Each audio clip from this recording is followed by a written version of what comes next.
장로교회의 목사인 토마스 머피에게 목회 신학을 배우기 위해 오신 여러분을 환영합니다. 오늘은 패스토럴 시어러지의 5장, 목회자의 교구 사역을 살펴보도록 하겠습니다.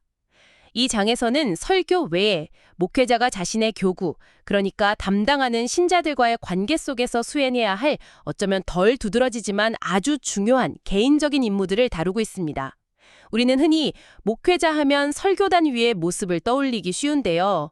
하지만 오늘 토마스 머피의 글을 통해서 어쩌면 목회의 진짜 영향력은 설교가 끝난 후 교인들의 삶 속으로 직접 들어가는 그런 개인적인 만남, 이른바 보이지 않는 사역에 있을지도 모른다는 생각을 해보게 됩니다. 이 개인적인 교구 서역이 왜 그렇게 중요할까요? 이 오래된 지혜 속에서 오늘날 우리가 발견할 수 있는 통찰은 무엇일지 함께 자세히 들여다보겠습니다. 먼저 머피는 설교가 목회 직무에서 가장 중요하다고 인정은 해요. 하지만 결코 그것이 전부는 아니라고 아주 분명히 말합니다. 네, 그렇죠. 성령께서 감독자로 세우신 특정 양떼, 그러니까 담당 교인들과의 관계에서 목회자에게 주어지는 다른 많은 의무들이 있다는 거죠. 어떻게 보면 목회자만이 제대로 할 수 있거나 또 당연히 사람들이 목회자에게 기대하는 그런 역할들이겠네요. 바로 그 지점입니다. 머피는 이런 좀 덜 주목받는 의무들이 목회자의 충실함과 성공에 정말 절대적으로 필요하다고 주장해요. 단순히 설교만 잘한다고 해서 충분한 게 아니라는 겁니다. 아, 설교 능력만으로는 부족하다. 네. 만약 다른 목회적 책임을 소홀히 한다면 아무리 설교로 유명한 목회자라 해도 그가 이룰 수 있었던 선한 영향력의 상당 부분을 놓치게 될 수 있다고 경고까지 합니다. 반대의 경우도 이야기하죠. 설교는 좀 평범할지 몰라도 다른 영역에서 오히려 더 큰 역할을 하는 경우요. 맞습니다. 설교 능력이 아주 뛰어나지 않더라도 교구 사역에서의 어떤 기지, 근면함, 그리고 성실함으로 그리스도를 위해 훨씬 더 많은 일을 할 수 있다고 말합니다. 머피는 이걸 모든 목회자가 신중하게 연구하고 또 부지런히 실천해야 할 일종의 거룩한 기술이라고 표현하는데요. 거룩한 기술이요? 네, 이 표현 자체가 참 많은 생각을 하게 만들죠. 그냥 하는 일이 아니라 정말 연마해야 하는 기술이라는 의미니까요. 거룩한 기술이라. 정말 인상적이네요. 그 기술의 핵심적인 부분 중 하나가 바로 교인들의 가정을 직접 방문하는 목회 신방이군요. 네, 맞습니다. 간단히 말해서 목회자가 복음의 정신과 메시지를 가지고 신자들의 집을 직접 찾아가는 활동이죠. 이게 왜 그렇게 중요하다고 보는 걸까요? 머피는 크게 두 가지 차원에서 그 중요성을 설명합니다. 첫째는 관계 형성과 유지예요. 관계 형성. 네, 교인들을 개인적으로 알아가고 교제를 나누는 거죠. 사실은 얼굴도 잘 모르는 사람들에게 매주 설교한다는 건 좀 어색하고 차가운 일이 될 수도 있잖아요. 특히 머피는 모든 아이들의 이름을 아는 것이 목회자의 영향력을 키우는 데 아주 중요하다고 강조하는데요. 아, 아이들 이름까지요? 네, 이건 뭐 오늘날에도 관계 중심 리더십에서 시사하는 바가 크다고 봅니다. 그렇죠. 이름 하나 불러주는 것만으로도 관계가 확 달라지니까요. 그럼 두 번째 이유는 뭔가요? 두 번째는 개개인의 필요를 파악하고 돌보는 겁니다. 주일에 잠깐 봐서는 그 사람의 진짜 영적 상태나 삶의 어려움을 알기가 어렵죠. 그렇겠네요. 신방은 목회자가 교인들에게 진심으로 관심을 갖고 있다는 걸 보여주는 가장 직접적인 방법이고, 이게 또 신뢰로 이어지거든요. 예를 들어서 의심과 씨름하는 사람, 유혹에 힘겨워하는 사람, 아니면 절망의 문턱에 선 사람. 아, 그런 다양한 상황에 있는 분들? 네. 혹은 하나님 나라에 거의 다 다른 사람. 이런 다양한 영적 여정에 있는 이들을 발견하고 실제로 도울 수 있는 기회가 바로 이런 개인적인 만남에 있다는 거죠. 듣고 보니 결국 설교 준비에도 직접적인 영향을 미치겠군요. 바로 그겁니다. 신방은 설교의 재료와 동기를 얻는 아주 귀중한 원천이 돼요. 교인들의 실제적인 필요와 고민을 직접 듣고 공감하면서 강단에서 무엇을 어떻게 전해야 할지 더 분명해지는 거죠. 아, 현장의 목소리를 듣는 거네요. 네. 그리고 교인들에 대한 애정이 깊어지면서 그들의 영혼을 향한 간절함이 설교에 실려서 더욱 생생한 힘을 갖게 된다고 말합니다. 존 홀 박사의 말을 빌리자면 결국 가장 큰 영향을 미치는 목회자는 교인들과 가장 긴밀한 개인적 접촉을 하는 사람이라는 겁니다. 스승이신 예수님처럼 직접 찾아가서 아픈 이에게 손을 내미는 그런 따뜻함이 필요하다는 거죠. 네, 그렇게 교인들을 깊이 알아가는 게 중요하다면 이제 자연스럽게 다음 질문이 생기는데요. 그럼 얼마나 자주 또 어떤 방식으로 만나야 그 효과를 제대로 볼 수 있을까요? 머피는 여기에 대해서도 아주 구체적인 지침을 제시하는데 사실 이 부분이 저는 좀 놀라웠습니다. 그렇죠. 머피는 그냥 주먹구구식 방문이 아니라 체계적인 접근을 아주 강조합니다. 계획 없이 하다 보면 어떤 집은 너무 자주 가고 어떤 집은 거의 찾지 않게 되기가 쉽잖아요. 맞아요. 그렇게 되기 쉽죠. 그래서 먼저 정확한 교인 명부를 만들고 방문 기록을 남기는 시스템을 제안합니다. 예를 들어 교구를 구역별로 나누고 방문 날짜를 기록해서 언제 마지막으로 방문했는지 파악하는 거죠. 뭐랄까, 요즘 고객관계 관리, CRM 시스템의 원리하고 좀 비슷하다고 할까요? 그래서 그 유명한 규칙이 나오는군요. 1년에 각 가정을 3번 방문하라. 네. 아니 이게 현실적으로 가능할까요? 특히 오늘날처럼 목회자들이 여러 역할로 바쁘고 교인들의 삶도 복잡한데요. 너무 이상적인 목표는 아닐까요? 좋은 질문입니다. 머피도 이게 만만치 않다는 것을 아마 알았을 겁니다. 하지만 그는 단호하게 예, 가능하다고 답합니다. 비결이 뭘까요? 비결은 역시 체계에 있습니다. 핵심은 1년에 3번 모든 가정을 방문하는 데 필요한 주간 방문 횟수를 개선하는 거예요. 그리고 매주 꾸준히 그 횟수를 채우는 겁니다. 예를 들어 100가구 교회라면 주당 6번. 주당 6번이요? 네, 250가구 교회라도 주당 15번 정도를 목표로 삼고 주 초반에 집중해서 방문을 완료하라는 거죠. 화요일이나 수요일에요. 아, 그러니까 한 주에 몰아서 하는 게 아니라 매주 정해진 만큼 꾸준히 하면 연간 목표를 달성할 수 있다는 계산이군요. 부담을 분산시키는 전략이네요. 맞습니다. 이렇게 하면 신방이 엄청난 부담으로 느껴지기보다는 꾸준히 실천할 수 있는 습관이 되고요. 오히려 목회자 자신도 신방 다 했나? 하는 압박감에서 벗어나서 평안을 얻을 수 있다고 말합니다. 중요한 건 연간 3번이라는 횟수 자체보다도 모든 가정을 소외시키지 않고 정기적으로 만나려는 그 체계적인 노력 그 자체에 있는 것 같습니다. 그렇군요. 그렇다면 방문하는 방식은 어때야 할까요? 예전처럼 막 미리 연락하고 장로님과 함께 가서 엄숙하게 예배드리는 그런 그림은 요즘엔 좀 어색할 것 같은데요? 모피도 그런 형식주의는 오히려 좋은 결과를 방해할 수 있다고 지적합니다.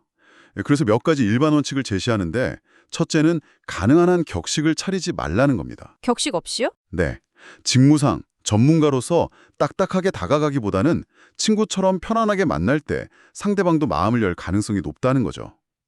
리처드 백스터의 말을 인용하면서 때로는 여럿이 함께보다는 개인적으로 만나는 것이 더 솔직한 대화를 가능하게 한다고도 덧붙입니다. 하지만 요즘 시대의 사생활 존중 문화와는 어떻게 조화를 이룰 수 있을지 이 부분은 좀 고민이 필요한 지점이겠네요. 그렇죠. 그건 지혜가 필요한 부분입니다.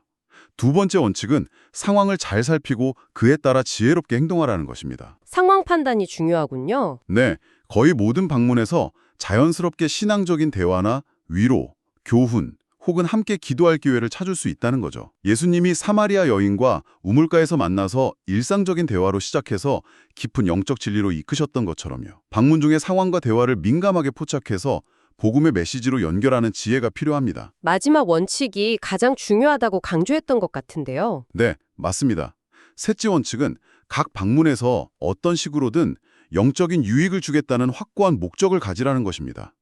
목회자는 자신이 그리스도의 일꾼임을 잊지 말아야 한다는 거죠. 아, 목적의식이 중요하군요. 네, 따라서 그냥 잡담만 하다가 오거나 아무런 영적 도움도 주지 못했다는 느낌으로 방문을 마쳐서는 안 된다는 겁니다. 말이나 행동 혹은 기도를 통해 뭔가 선한 영향을 남겼다는 확신을 가질 수 있어야 합니다. 이를 위해서는 기지, 분별력, 그리고 깨어있는 마음이 필요하고요. 이것이야말로 꾸준히 연마해야 할 거룩한 기술의 핵심이라고 머피는 강조합니다. 이런 일반적인 신방 외에도 특별한 돌봄이 필요한 상황들이 많지 않습니까? 예를 들어 병원에 계신 분들이나 슬픔에 잠긴 분들이나. 맞습니다. 머피는 몇 가지 특별한 경우의 사역을 강조합니다. 첫째로 병자를 방문하는 것은 매우 중요하면서도 또 어려운 일이라고 말합니다. 특히 임종을 앞둔 영혼을 돌보는 것은 참으로 엄숙한 책임이죠. 그렇죠. 가족들이 알려주는 경우도 있지만 목회자가 먼저 관심을 갖고 찾아보는 노력이 필요합니다. 방문은 보통 짧게 하는 게 좋고요. 세뮤얼 밀러 박사는 한 15분 정도를 권장했습니다. 15분 정도요? 네, 부드럽게 진행하고 때로는 환자와 단둘이 만나는 것이 더 효과적일 수 있습니다. 성경 말씀을 읽거나 인용하고 기도의 비중을 두는 것이 중요합니다. 비넷이라는 분은 기도가 하나님께 드리는 간구일 뿐 아니라 환자의 마음에도 직접적인 위로와 힘을 준다고 했죠. 사랑하는 사람을 잃고 슬픔에 잠긴 이들을 방문하는 것도 빼놓을 수 없겠고요. 물론입니다. 그리스도의 모범을 따라서 슬퍼하는 이들을 위로하는 것은 목회자의 중요한 의무입니다. 슬픔으로 마음이 부드러워졌을 때가 오히려 복음을 받아들이기 좋은 기회가 될 수도 있다고 봅니다.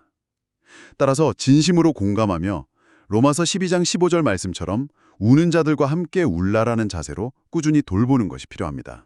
그리고 연세 드신 분들, 노인들을 위한 방문도 강조했죠. 네, 그렇습니다. 세상의 즐거움이 줄고 몸이 쇠약해지는 노년기의 영적인 위로와 관심은 큰 힘이 됩니다. 특히 평생 신앙 없이 살아오신 노인의 영적 상태는 목회자에게 깊은 연민과 책임감을 느끼게 하죠. 머피는 한 달에 한 번 정도 정기적으로 방문하는 것이 좋다고 제안합니다. 한 달에 한 번이요.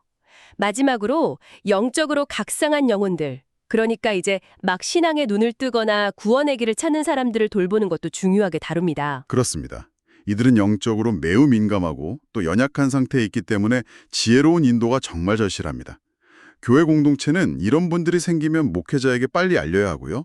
목회자는 최대한 빨리, 가능하면 가정에서 개인적으로 만나서 상태를 파악하고 성경에 근거해서 차근차근 인도해야 합니다. 시간이 걸릴 수도 있겠네요. 네, 때로는 더디고 답답하게 느껴질 수도 있지만 쉽게 포기하지 말고 성령께서 그 안에서 일하고 계심을 믿고 인내함에 도와야 합니다. 이렇게 개인적인 만남과 돌봄이 중심이라면 목회자가 활용할 수 있는 다른 보조적인 도구들도 있을까요? 물론입니다. 머피는 몇 가지 중요한 보조 도구를 언급하는데요. 첫째는 성례입니다. 즉 세례와 성찬이죠. 이것은 목회자에게 주어진 고유한 권한이고 설교된 진리를 눈에 보이는 상징으로 확인시켜주는 아주 강력한 수단입니다. 아, 성례가 그런 의미가 있군요. 네, 머스그레이브 박사의 예처럼 성찬을 교회 중요한 절기로 삼아서 설교와 연결하거나 거동이 불편한 교인을 위해서 가정에서 성찬을 베풀 수도 있습니다. 세례는 가급적 주일 공예배 중에 시행하고 관련된 기록을 정확하게 남기는 것이 중요하고요. 장례식도 빼놓을 수 없겠네요. 힘든 자리지만 중요한 기회이기도 하죠. 맞습니다. 장례식은 슬픔에 잠긴 유족들을 위로하고 또 복음의 소망을 전할 수 있는 귀한 기회입니다. 다만 설교는 간결하게 하고 고인에 대한 지나친 찬사는 피하는 것이 좋다고 조언합니다. 왜 그렇죠? 자칫하면 신앙생활에 소홀했던 사람도 쉽게 천국에 간다는 잘못된 인상을 줄 수 있고 또 진실성에도 문제가 생길 수 있기 때문이죠. 대신 그 상황에 맞는 복음의 메시지를 전하면서 이 엄숙한 장례식 자리에서도 영혼 구원의 기회가 있음을 잊지 말아야 합니다. 마지막으로 좋은 기독교 서적이나 소책자, 종교 신문 같은 인쇄 매체의 활용도 강조했더군요. 요즘 시대에는 영상이나 온라인 콘텐츠로 대체될 수도 있겠지만 그 원리는 여전히 유효해 보입니다. 네, 좋은 컨텐츠의 힘이죠. 이런 자료들은 설교를 보완하고 다양한 영적 필요에 맞는 구체적인 도움을 줄 수 있습니다. 예를 들어 신앙에 무관심한 사람, 진리를 찾는 사람, 슬픔에 빠진 사람 등등이요. 맞춤형 도움이 가능하겠네요. 그렇죠. 목회자는 좋은 자료들을 잘 알고 있어서 교인들에게 적절히 추천하거나 빌려주고 때로는 선불할 수도 있어야 합니다. 특히 신앙적인 내용을 담은 정기 간행물, 과거의 종교신문 같은 것들은 교인들의 신앙 지식을 넓히고 교회 사역에 대한 관심을 높이며 또 해로운 정보로부터 교인들을 보호하는 데도 도움이 될 수 있다고 봤습니다. 자, 이제 머피가 강조하는 마지막 핵심 원리로 넘어가 볼까요? 이 모든 개별적인 사역들을 관통하는 어떤 근본적인 태도에 관한 이야기인 것 같습니다. 그렇습니다. 바로 목회자가 자신의 교인들과 자신을 동일시해야 한다는 점입니다. 동일시요? 네. 어떤 우월감이나 거리감을 두는 대신에 마음과 공감, 그리고 영적인 관심사에서 교인들과 하나가 되어야 한다는 것이죠. 특히 교인들에 대해 습관적으로 부정적인 말을 하는 것은 목회 사역 자체를 망칠 수 있는 아주 해로운 일이라고 강력하게 경고합니다. 그럼 어떻게 해야 교인들과 진정으로 하나가 될 수 있을까요? 구체적으로요? 진정한 해답은 그들의 삶 속으로 들어가는 것입니다. 그들의 삶의 방식과 감정에 공감하고 그들의 직업이나 일상에 관심을 가지며 기쁨과 슬픔을 진심으로 함께 나누는 거죠.